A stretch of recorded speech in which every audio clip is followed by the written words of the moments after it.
Welcome today, Josh. Of course, you're running for Glasgow City Council, and we're delighted to have you here with us today. Glad to be here, Brendan. Appreciate it. Absolutely. So to begin today's program off, just tell us a little bit about who you are. Of course, being a member of this community is certainly one of them, but just tell everybody who may not know you who you are.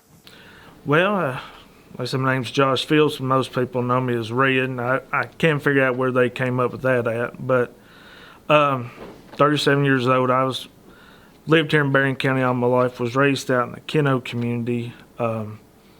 My mother's Carolyn Johnson and my father's Marty Fields, and I have a stepmom that passed away, was Kim Fields. Got 3 brothers, drive me crazy, and proud dad, full-time dad. So talk about, this is your first time running for office for anything, but also this is your first time, obviously, for City Council. So talk about what is your motive for running for Glasgow City Council? My motive is to see Glasgow go back to what it was. I mean, we was a, flourishing community. We had a lot of businesses. It wasn't too many years ago, Glasgow, Berrien County was #1 rural county to live in America. What happened? Yes, there's recession stuff, but I look at it goes back to decisions that was made from leadership, not only at the city role, but the county role. We look too much into things and make it too complicated instead of just using common sense techniques. I want to see, my slogan is, I want to see working together to get Glasgow back on the map. It can be done. That was my main goal, because we got too many kids and people leaving this area to go to work, move away. There's too much division in our community. It's time to bring it back together and work together. What do you think is Glasgow's main, I don't want to say problem, but perhaps maybe Glasgow's priority right now? As far as what our leaders have as a priority, or what we should have as a priority? Exactly. So what do you think Glasgow's priority should be? Of course, we could talk about what currently is going on, but in your opinion? Our priorities should be investing back in the community. Like I said, we're losing too many jobs. We're making it too hard for businesses to come in. There was years ago, Carhartt was here. They wanted to build a distribution center here in Glasgow. For some reason, the city was opposed to it. What happened? Carhartt up and left, and that distribution left. They went to Madisonville. That was 250 extra jobs that could have been here in a prime location for Glasgow. My thing is, why did that not happen? Is it politics as usual? Backdoor deal making where somebody wasn't going to get their pocket padded a little bit? That stuff needs to go. If we're elected, if I'm elected, we're working for who voted for us, not who's sitting there want to try to influence us. So talk a little bit about, of course, not a solid idea. I wouldn't want you to try to construct something here, but in a general framework, what do you think is maybe the key to trying to put Glasgow back on the map? Me personally, I want to be hands-on. I would like to work with our, I think, Maureen Carpenter, our economic development, and the chamber, be hands-on working with them, finding out what's out there, contact them maybe if I'm a council to a business that may be looking to come in. Let's talk to some of the landowners here in town that has these empty buildings. What can we do to maybe lower rent for a mom and pop shop to come in? Can we look at doing a tax incentive?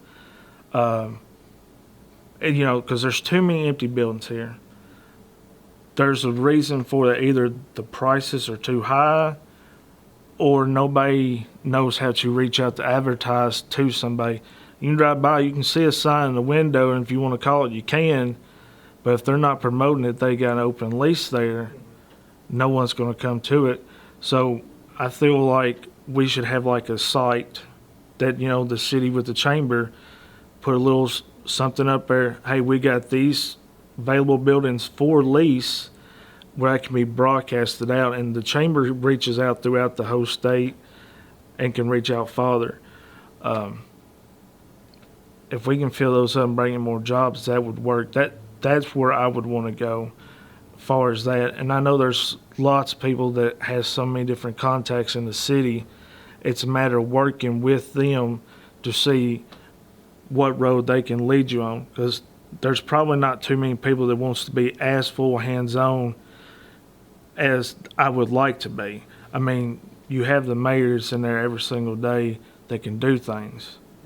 We need full-time council members that's going to do it as well.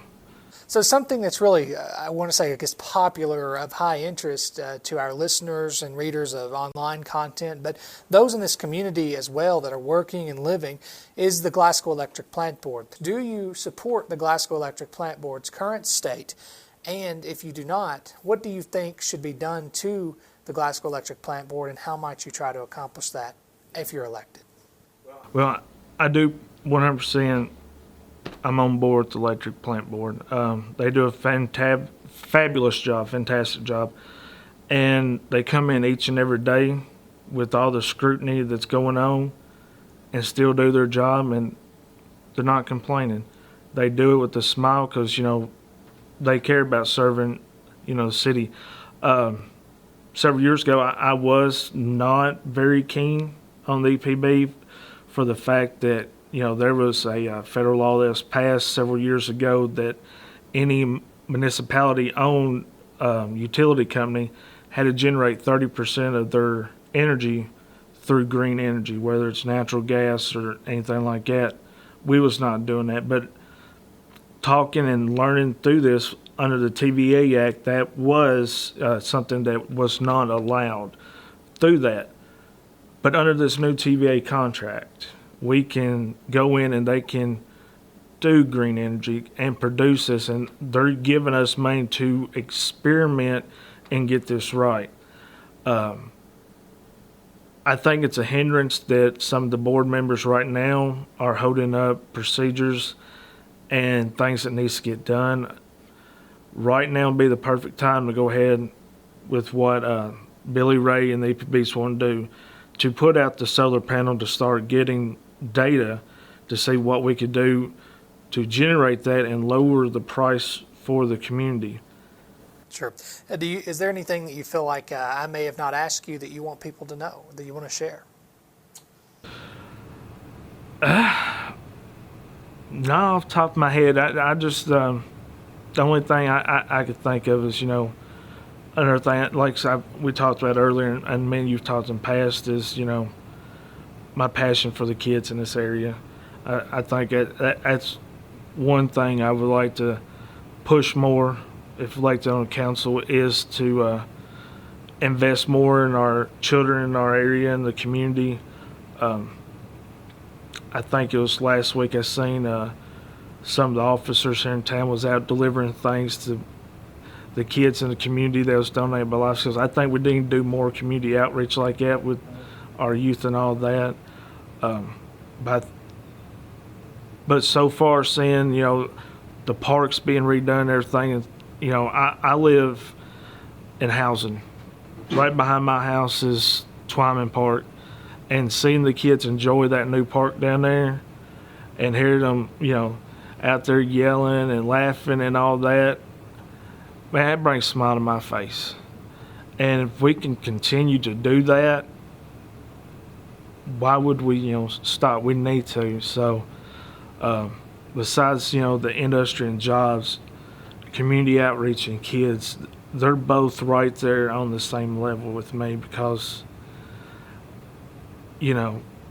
just like yourself and kids, y'all are the future of our community.